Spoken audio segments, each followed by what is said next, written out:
Students, आज का जो हमारा टॉपिक है वो है difference between multitasking and multi processing, single user operating system और मल्टी यूज़र ऑपरेटिंग सिस्टम। अब हम इंडिविजुअली एक एक करके इन सब आर्टिकल्स को देखेंगे कि ये हमारे पास क्या क्या है। सबसे पहले हम देखते हैं मल्टीटास्किंग। मल्टीटास्किंग क्या होती है? टास्क कहते हैं किसी काम को, टास्किंग का मतलब होता है काम का करना, मल्टीटास्किंग यानी एक से ज़ायद काम का करना।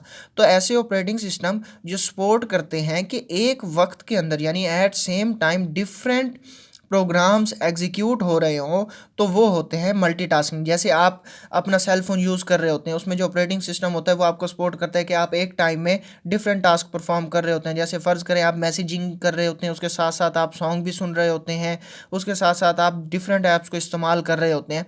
तो इसका मतलब क्या है जी? आप मल्टीटास्किंग कर रहे हैं। वैसे ही कंप्यूटर पर भी आपने क्या किया हुआ है जी? आपने सॉन्ग चलाए हुए हैं, सॉन्ग के साथ साथ आप टाइपिंग कर रहे हैं या कोई नोट्स राइट कर रहे हैं।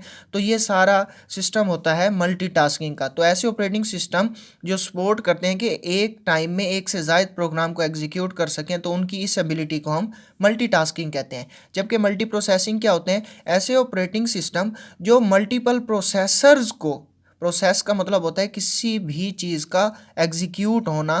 तो हमारे पास प्रोसेसर होते हैं डिफरेंट, यानी एक से ज़ायद प्रोसेसर होते हैं। जैसे आजकल आप सुनते हैं डुअल कोर हो गया, कोर टू डू हो गया, क्वाड कोर हो गया।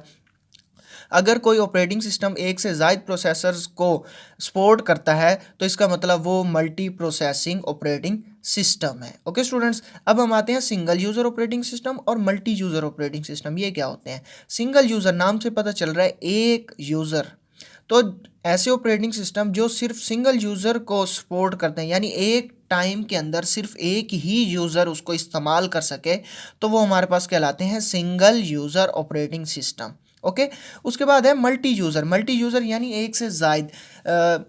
तो एक से ज़ायद यूज़र एक टाइम के अंदर जब वो ऑपरेटिंग सिस्टम को, कंप्यूटर को इस्तेमाल करते हैं, तो वो मल्टी यूज़र ऑपरेटिंग सिस्टम कहलाता है। ओके स्टूडेंट्स, तो ये था हमारा आज का टॉपिक।